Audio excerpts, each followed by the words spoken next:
la caisse des apôtres, il avait 2 comptabilités.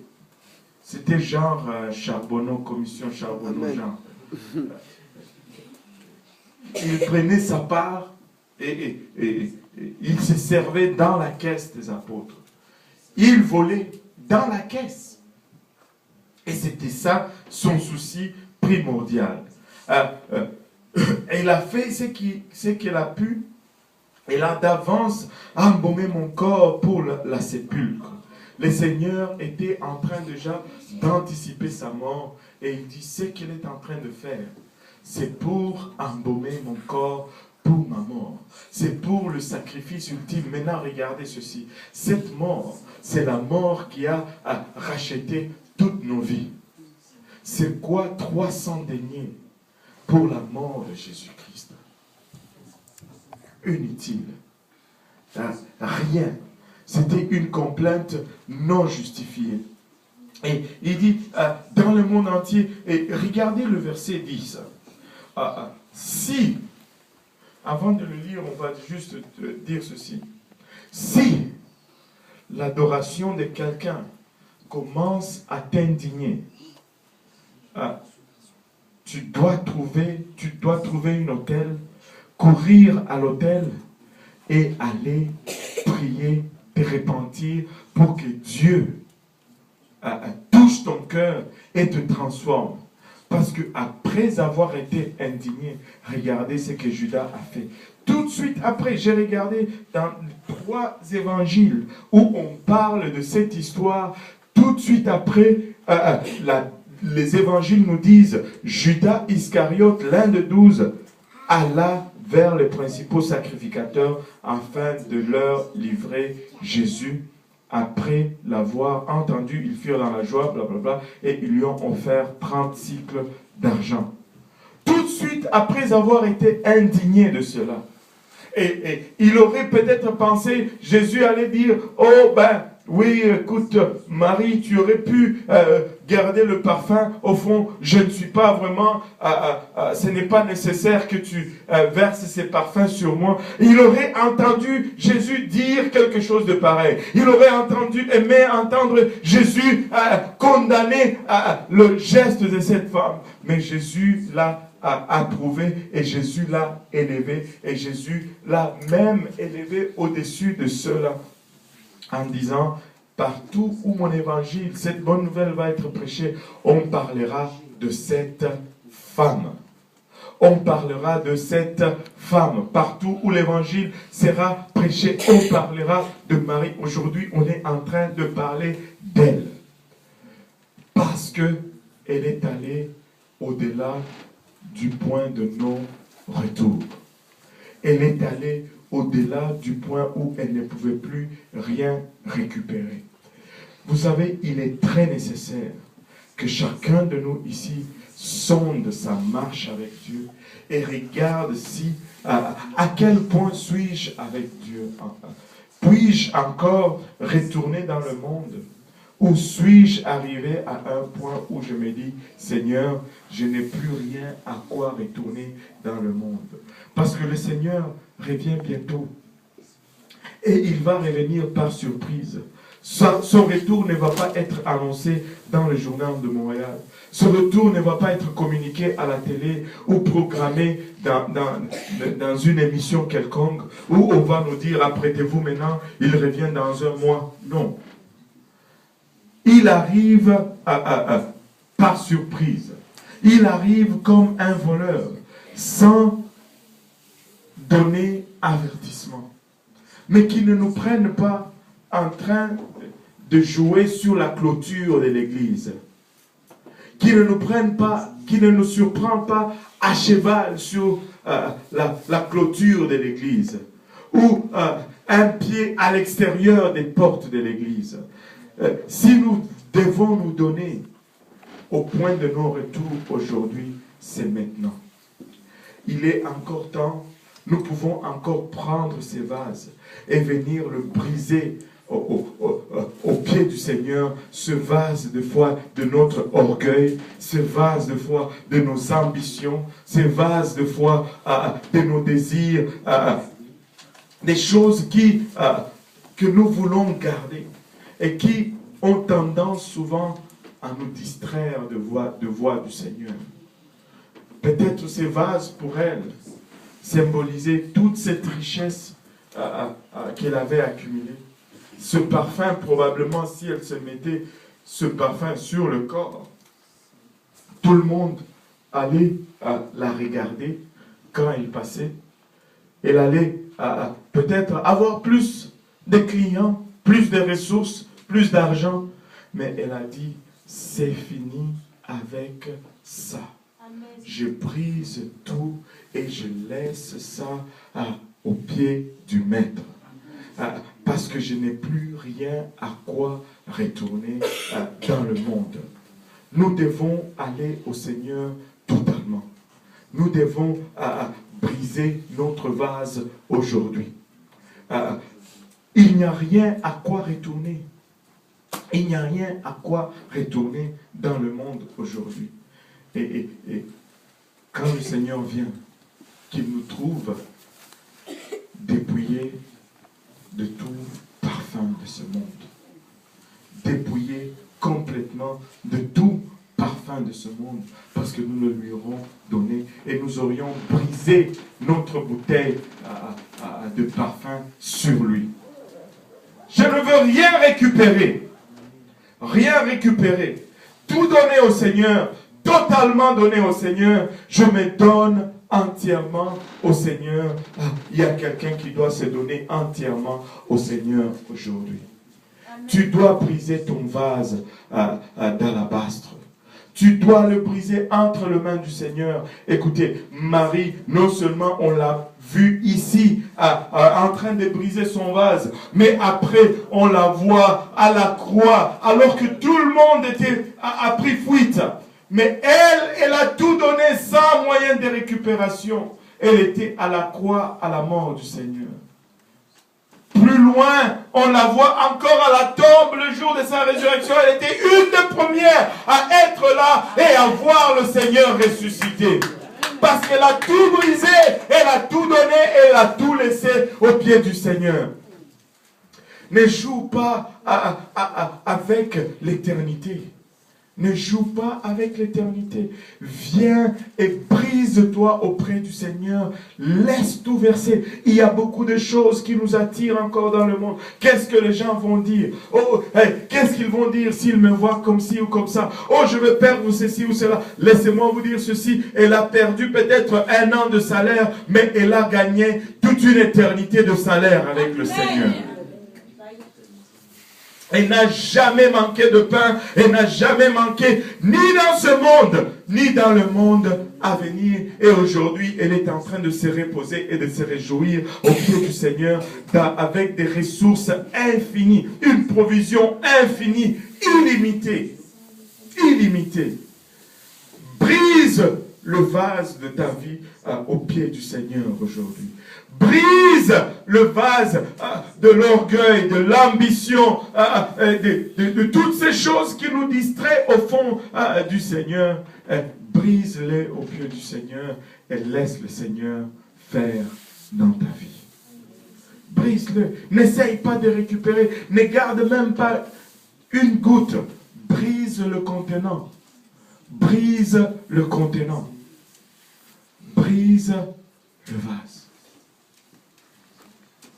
Le Seigneur va veiller à ce que tu ne manques de rien.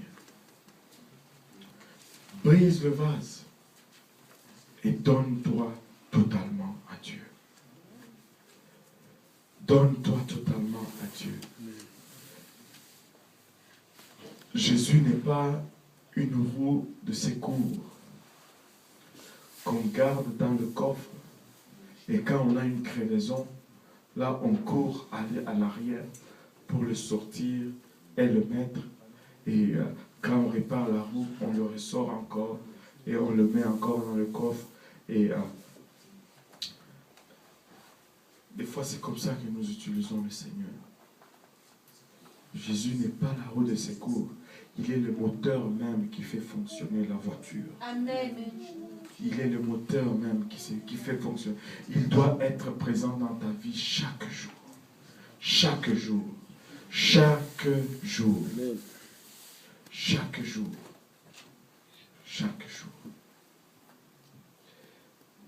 Je ne sais pas pourquoi, mais depuis ce matin, le Seigneur me rappelle cette histoire et je vais conclure avec celle-ci. Dis à ton voisin, brise le vase. Brise le vase. Brise-le. Brise-le tout simplement. Ne garde rien en retour. Ça, c'est une histoire qui est arrivée, je pense, à Londres, dans l'ancien temps où on avait le grand réveil méthodiste. Les méthodistes étaient un peuple qui prêchait la sainteté une fois comme personne ne la prêchait. Et quand ils prêchaient la sainteté, ils avaient une puissance extraordinaire. Dieu bougeait parmi les méthodistes lorsqu'ils étaient en amour avec la sanctification. Mais aujourd'hui, ils sont loin de cela parce qu'ils ont laissé tomber la sanctification. Amen. C'était une fille dont les parents étaient chrétiens plutôt.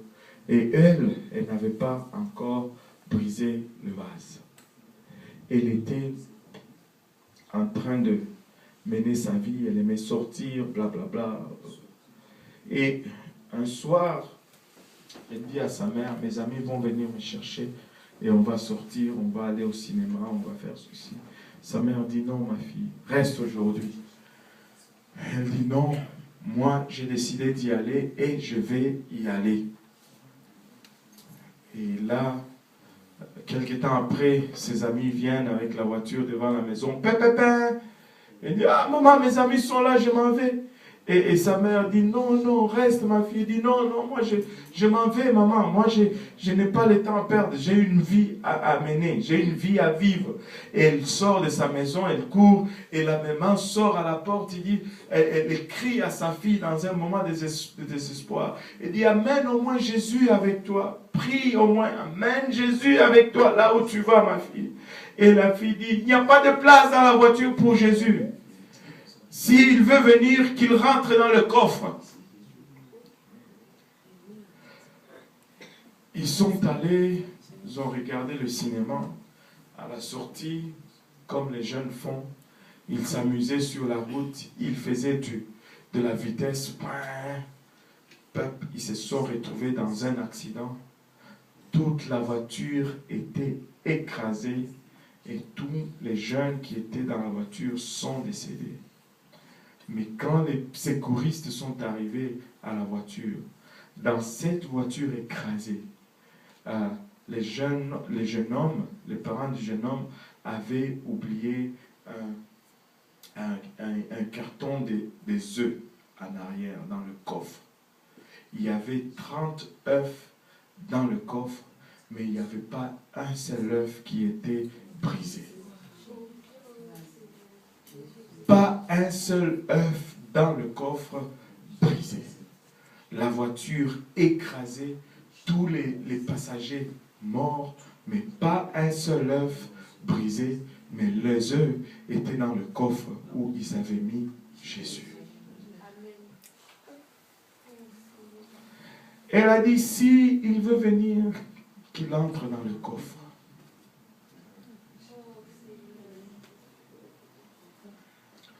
Brise ton alabastre aujourd'hui. Attache-toi au Seigneur. Arrive au point de non-retour.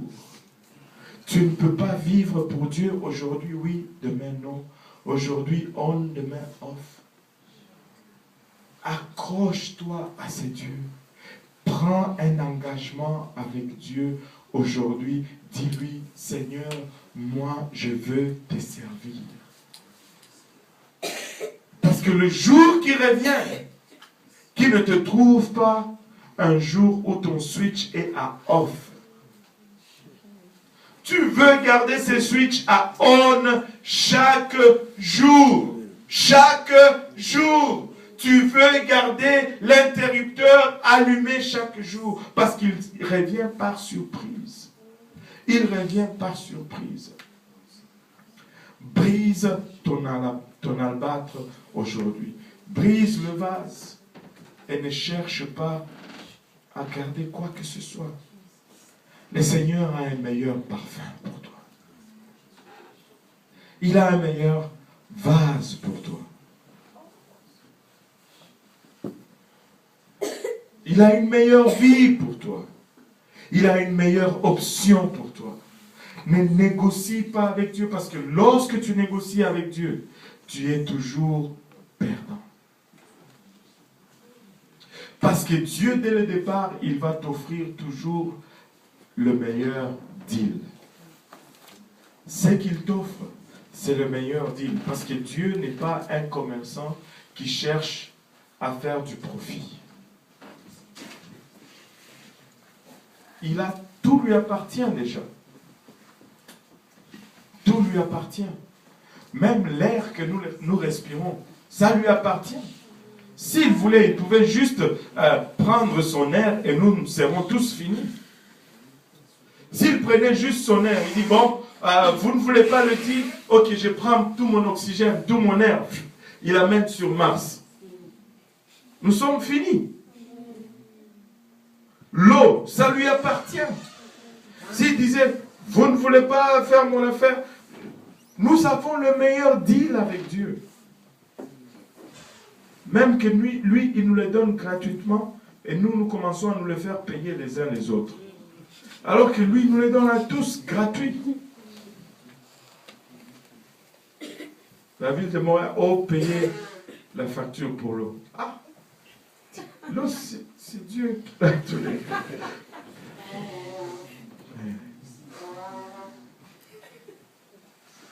C'est ça. Alléluia. Dieu crée la terre, il nous place dessus, puis les gens viennent nous faire payer pour que nous habitions cette terre. Mince.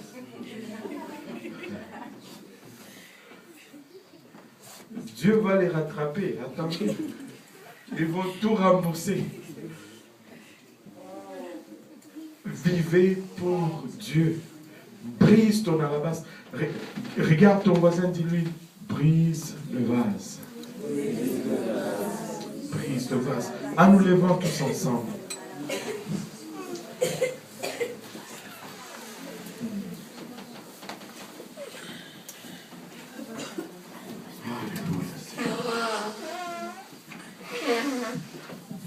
Tu sais, le temps est là. Et le temps, c'est maintenant. Où tu dois prendre une décision. Et la décision, c'est de servir Dieu. De marcher dans ses voies. D'abandonner le monde. Et d'arriver à un point où tu ne peux plus retourner dans le monde. Parce que le Seigneur revient très très bientôt. Et il revient comme un voleur, sans avertissement. Où est-ce qu'il va te trouver? Quand il revient, où est-ce qu'il va te trouver? Aujourd'hui, il t'appelle avec une voix douce. Mais si tu ne réponds pas à cette voix douce, c'est le rugissement du lion que tu vas entendre lors du jugement. Aujourd'hui, c'est le simple bêlement d'une brebis et la douceur de la laine du brebis qui t'attire. Mais bientôt, ce sera la crinière et le regard perçant d'un lion, la puissance de ses griffes et le croc puissant de sa mâchoire auquel on va faire face. Dieu nous appelle à nous consacrer. Et c'est parce qu'il nous aime qu'il nous appelle. Et tu n'as rien à perdre à suivre Dieu. Il veillera à ce que tu ne manques de rien. si tu lui es fidèle, il va être aussi fidèle envers toi. Mais des fois, nous demandons fidélité à Dieu, alors que nous lui sommes terriblement